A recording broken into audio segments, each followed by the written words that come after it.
T'imagines, on tape à la porte, toc, toc, toc, qui c'est? Goebbels, Eichmann. Mais qui c'était Yoshua? Un assassin! C'est le plus grand cadeau que Dieu ait pu faire avec son peuple. Ceux qui font le choix de ça, c'est grâce à eux que Mashiach vient.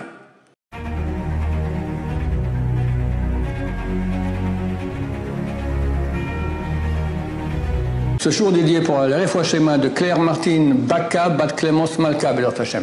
La question de Raphaël.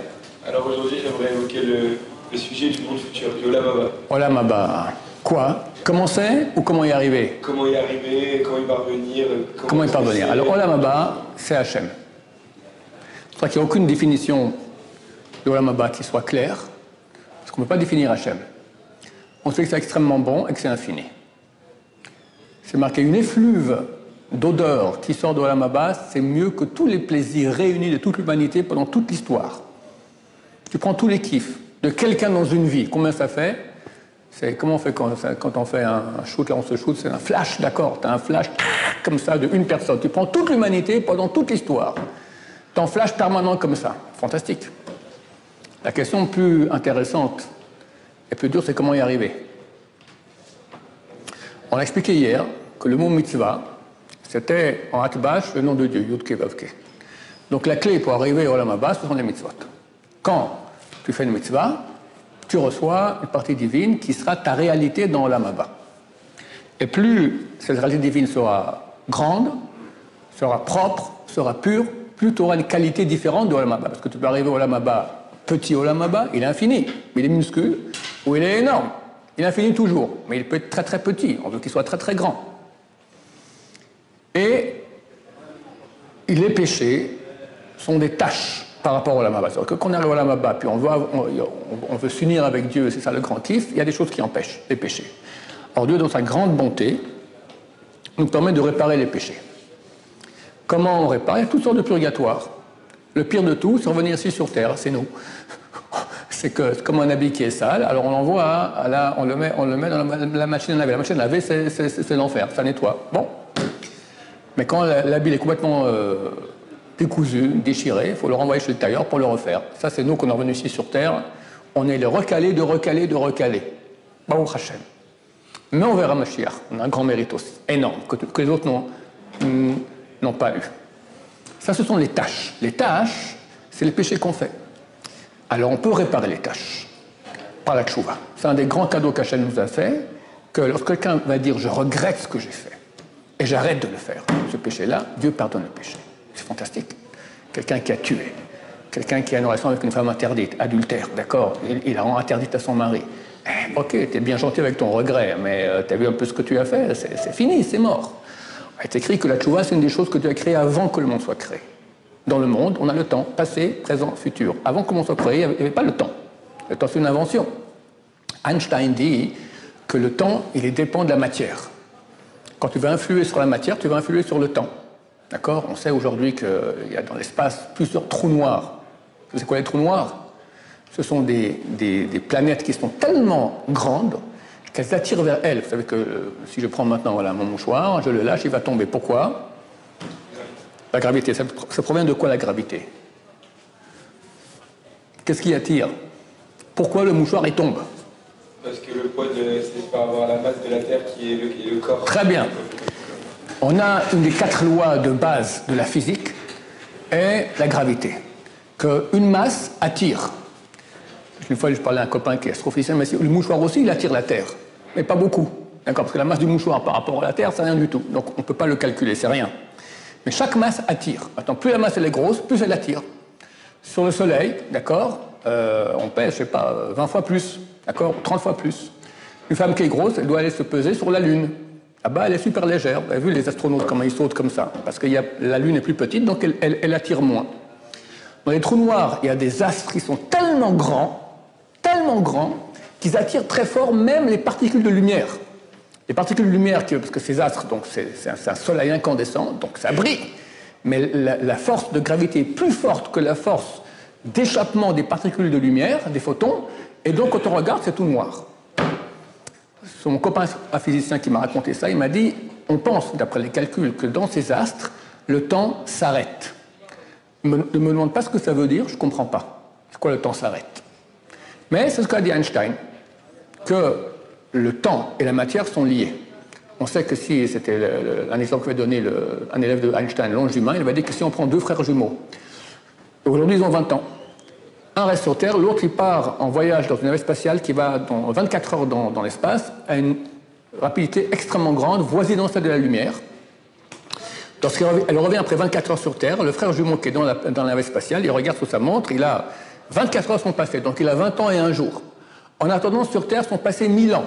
Son frère jumeau est mort enterré. Comment ça se fait? Le temps est lié à la matière. Maintenant, quand dans la matière tu feras un mouvement de vitesse très grand, ça va influer sur le temps. En parenthèse, par Einstein, c'est le Ramban Nachmanide qui a écrit ça dans le deuxième verset de la Torah, la création du monde. Il dit le temps commence avec la matière. Tout ça pour vous dire quoi? Que le temps commençait avec le monde. Avant, il n'y avait pas de temps. Donc, quand le monde commence, tu as passé, présent, futur. Le type, il a tué. Le type a fait adultère. C'est dans le passé. Terminé. Reviens sur le passé. Impossible. Il a dit, j'ai créé une chose qui a été créée avant que le monde soit créé. La tchouva. La tchouva permet de récupérer le passé. Quelqu'un, il a fait les 50 milliards de sales coups. Vous avez entendu? Qui est l'homme dans le peuple juif qui a pu succéder à Moshe Rabbeinu? Pas son fils, pas son petit-fils, pas les enfants de Aaron. Un illustre inconnu au bataillon. Qui c'est? Qui c'est? Le successeur de Moshe. Rav Samuel. Yoshua bin Nun. C'est qui Yoshua bin Nun? Nun, en araméen, ça veut dire poisson. Yoshua, le fils du poisson. C'est quoi? C'est un Tunisien, c'est les poissons de Ainara, d'accord? Le Midrash dit comme ça. C'est un Midrash archi inconnu. La source, c'est l'introduction du livre Rav Pe'alim qu'a écrit Rabbi Abraham, fils du Gaon de Vilna. Là-bas, ici, ce Midrash-là. Qui dit que Yoshua, c'était un petit bébé juif qui a été jeté dans le Nil. Et il a été repêché par des pêcheurs égyptiens, d'où son nom, fils du poisson. Et il a été éduqué par les Égyptiens, ne sachant pas qu'il est juif. C'est un type très très fort. Et il est devenu le bourreau, le chef des bourreaux égyptiens. Et il a pendu des milliers de juifs, y compris son propre père. Et la coutume était que le bourreau il pouvait coucher avec le mari du type qu'il avait tué. Donc il voit aller coucher avec sa mère. Sa mère le reconnaît. Et il a une tache dans le dos, normalement c'était mon fils. Elle voit la tache. T'es mon fils. Il apprend ça et il fait tchouva. T'imagines, on tape à la porte, toc toc toc, qui c'est? Goebbels, Eichmann. Et d'autres de la compagnie. Excusez, on vient de m'apprendre que j'étais juif. Je m'excuse, hein, les millions de juifs que j'ai tués durant la Shoah, je ne referai plus. Vous me pardonnez? Comme on te pardonne, on va régler son compte, on règle un peu les comptes, après peut-être on le laisse derrière caché, on ne peut pas le voir. Yoshua devient le second de Moshe Rabbeinu, et le seul du peuple juif qui peut lui succéder. Alors Yosef, il n'allait jamais sur les tombes des tzadikim, presque jamais. Un jour, il y a une vidéo, il a dit, je veux aller sur la tombe de Yoshua. Yoshua, c'est une demi-heure. Vous voulez y aller peut-être, Rav Samuel, aujourd'hui, à la mer? Allez, à une demi-heure ici, il y a un village arabe, Tel Hares. Au milieu, il y a la tombe, la place, moi j'étais il y a 40 ans, même pas de goudron, c'était encore de la terre, d'accord? C'était la tombe de Yoshua bin Nun. Alors Yosef, il a dit, il parlait avec Dieu. Il était avec Moshe Rabbeinu au Mont Sinaï. Il est monté avec Moshe, il s'est arrêté à un endroit, et après Moshe a continué, mais c'est le seul qui a pu monter. Extraordinaire, je vais aller sur sa tombe. Mais qui c'était Yoshua? Un assassin de milliers dont son père. Il a fait tchouva, regarde ce cadeau de Dieu, quelqu'un dit Dieu, je regrette ce que j'ai fait, vraiment. J'aurais tellement voulu que ça n'ait pas eu lieu. Dis-tu, oh, pour moi, c'est comme si ça n'a pas eu lieu. Et si on fait tchouva par amour, ça change le péché en mérite, en mitzvah. T'imagines? Quelqu'un a fait le mitzvah. Le mitzvah ce matin, comment? Moi, je suis endormi. La prière, on tourne les pages. Bon, tu as fait une mitzvah, tu crées un ange. Mais l'ange a la même tête que toi quand tu fais la mitzvah. À quelle tête? Endormi, le type, il n'est pas là. On va couper la tête, d'accord? Tu as un ange sans tête. Quelqu'un fait la prière sans penser ce qu'il dit, il n'a pas de tête, d'accord? C'est un ange sans tête. Par contre, tu vas en boîte. Christine, d'accord? Ou Rachel. Et on danse, puis après on fait une avérale, on s'éclate, extraordinaire. Tout le corps, la pensée, l'essence, tout est là. Tu as fait le péché, tu as créé un géant de mal, un ange du mal. Goldorak. Bon, tu n'en as pas un. Bernard, t'es beau gosse, tout ça, tu en as 10 000. Et tu fais tchouva. qu'est-ce qui se passe? Les anges pécheurs sont transformés en anges bienfaiteurs. Tout à coup, tu as maintenant 10 000 anges. Mais tu as vu leur tête? C'est des Goldorak, qui étaient des Goldorak du mal, sont des Goldorak du bien. Ta prière, tes filles, regarde, ils sont à moitié coupés, on n'a pas de tête, pas de bras, c'est des anges de nul. Tu as vu un peu maintenant les anges que tu as grâce à Christine? Ça, c'est la tchouva. C'est le plus grand cadeau que Dieu ait pu faire avec son peuple. Que Dieu accepte le regret comme déracinement de l'acte qu'on a fait. Et prend ce soir d'arrêter. Combien de temps ça prend? Le Talmud, traité Kiddushin, page 39, dit si un rachat,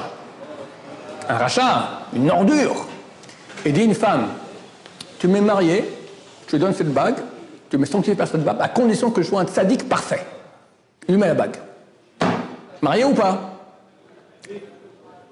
S'il n'est pas tzaddik parfait, non. Marié. Pourquoi? La Gemara dit peut-être il a pensé faire tchouva, dit je regrette ce que j'ai fait. Rien que ça! Combien de temps ça prend? Même pas une seconde. Il a appelé tzaddik gamour, tzaddik parfait. Parfait. Cette femme, elle est mariée. Si elle veut quelqu'un d'autre, elle doit avoir un guet. C'est pas un cadeau, ça. Ça, c'est Olam Haba. Ça, c'est Olam Haba. Celui qui peut faire des péchés et après faire tchouva, c'est Olam Haba assuré. C'est marqué qu'aucun tzaddik parfait ne peut arriver au niveau d'un bal tchouva. Tzaddik parfait, on a connu 4 durant l'histoire qui n'ont jamais fait de péché. L'ordure qui a fait tchouva, il est plus haut qu'eux. Le Zohar HaKadosh, il dit que dans l'Olam Haba, il y a plusieurs mondes. Il y a un, c'est le 3e des mondes. Là-bas sont les tzadikim. Et un, le 4e, c'est les balais tchouva. Les tzadikim aimeraient bien aller voir qu'est-ce qui se passe là-bas chez les balais tchouva. Interdit, même aller regarder, ils ne peuvent pas. Et le type qui a fait les 400 000 coups, après il a fait tchouva, il va dans le 4e monde. Alors, qu'est-ce qu'on attend, messieurs? On va plonger dans la tchouva. C'est beau, c'est grand, fantastique. C'est que le Mashiach vient grâce à ça.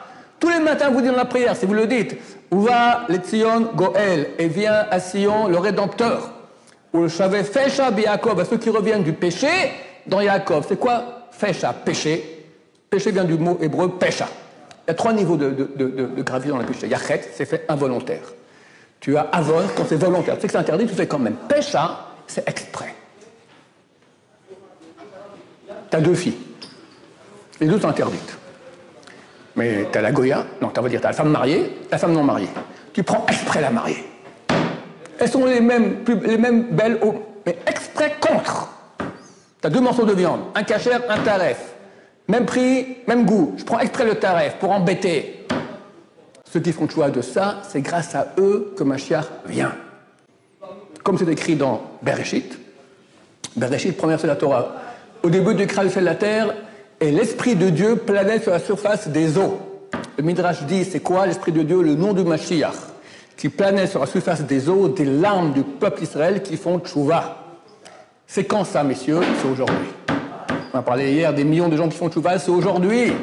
Allez-y, pleurez, faites tchouva, Mashiach avant quelques semaines, vous êtes au top. Et sinon, pauvre type. Parce qu'une fois que Mashiach revient, il n'y a plus de tchouva terminé. Tous les comptes sont terminés. On a des comptes. Voilà, tu prends la photo, comme tu es, c'est comme ça tu restes pour l'éternité. Pauvre type! Tu étais chez Rav Shaya, il t'a dit fais tchouva, t'as pas fait tchouva, il te dit Mashiach, il arrive! Bezrat Hashem, Bezrat Hashem, Bezrat Hashem. Dieu, il est saint, il est kadosh. Pour pouvoir s'unir avec Dieu dans le paradis, il faut être kadosh. La kedusha, la sainteté, c'est spécialement 2 choses. Le Shabbat, c'est la source de la kedusha dans le monde, mais c'est un Shabbat parfait, sans aucun péché. Dire à Shabbat, demain, je prends le train pour Paris, c'est interdit. Tous n'ont pas le droit de le faire pendant Shabbat, on n'a pas le droit de dire qu'on veut le faire. On peut dire qu'on l'a fait. Hier, j'étais en train à Paris, mais demain, je ne peux pas. C'est plus grave ça que tenir un billet de 100 € dans sa main. Shabbat. Faire attention parce que c'est un des grands pièges.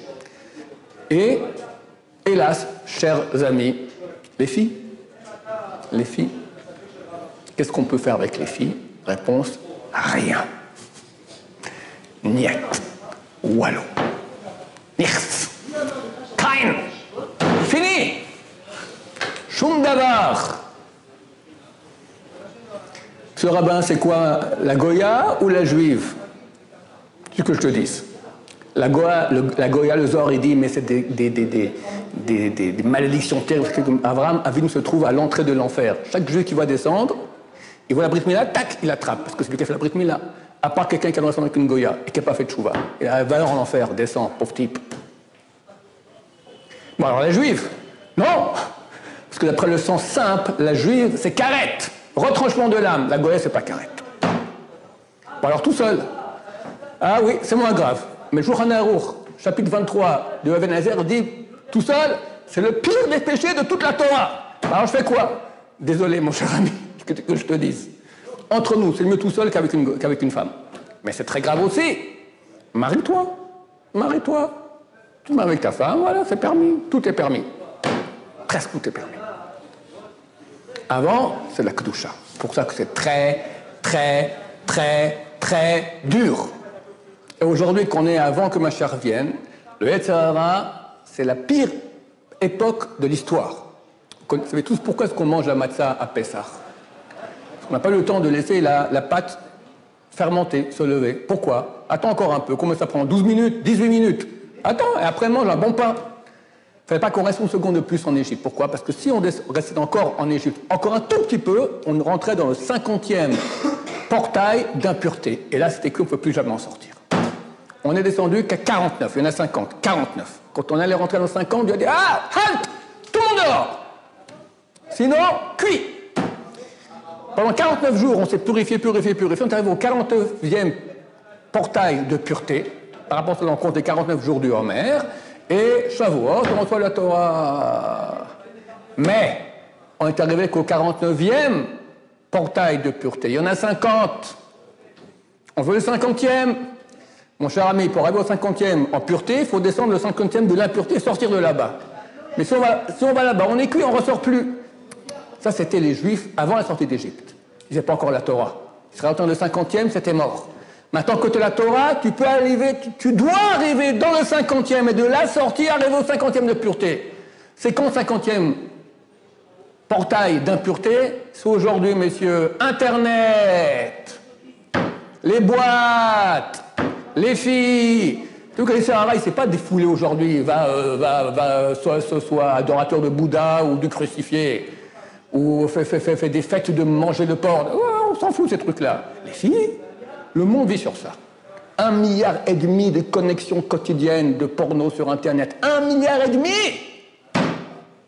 La vérité, le monde ne mérite pas d'exister encore. C'était comme ça à l'époque du déluge. Et pas que pire, parce qu'à l'époque du déluge, tu vas aller voir une fille, il faut encore taper à la porte. Alors, c'est disponible. Aujourd'hui, tu n'as pas besoin. Tu as le bouton tic. D'accord? Pas que tu vas voir c'est elle qui. Tu as des invitations à toutes les prostituées du coin qui t'écrivent. C'est 1000 fois pire aujourd'hui. Normalement, le monde aurait pu déjà effacer depuis longtemps. Tu veux pas un monde pareil de débauche. Heureusement, il y a quelques juifs, des tzadikim, même à Strasbourg, même à Paris, qui font attention à leurs yeux, qui font attention à leurs pensées, à ne pas toucher de filles, tout ça. Des gens saints. Et rien que pour eux, Dieu sauve le monde. Donc, tu me demandes maintenant comment on l'a là-bas? Pour ça, il faut être kadosh. Kadosh, c'est seulement le monde des filles. C'est pas que toucher, c'est même regarder, c'est même penser. Bon, c'est beaucoup de travail, mais on comprend.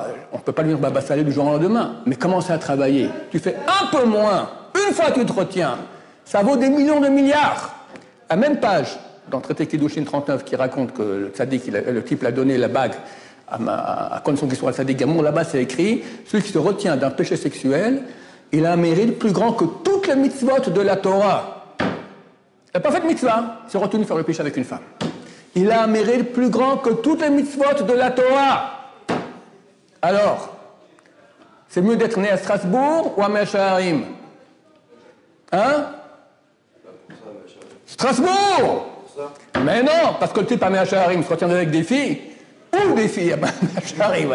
Il n'y a pas. Il faut vraiment il faut le chercher. Mais à Strasbourg, tu veux pas, tu sors dans la rue, t'as que ça! Ou à Paris, partout dans le monde. Alors c'est écrit, celui qui dit je vais faire des péchés et je ferai tchouva, on l'empêche de faire tchouva.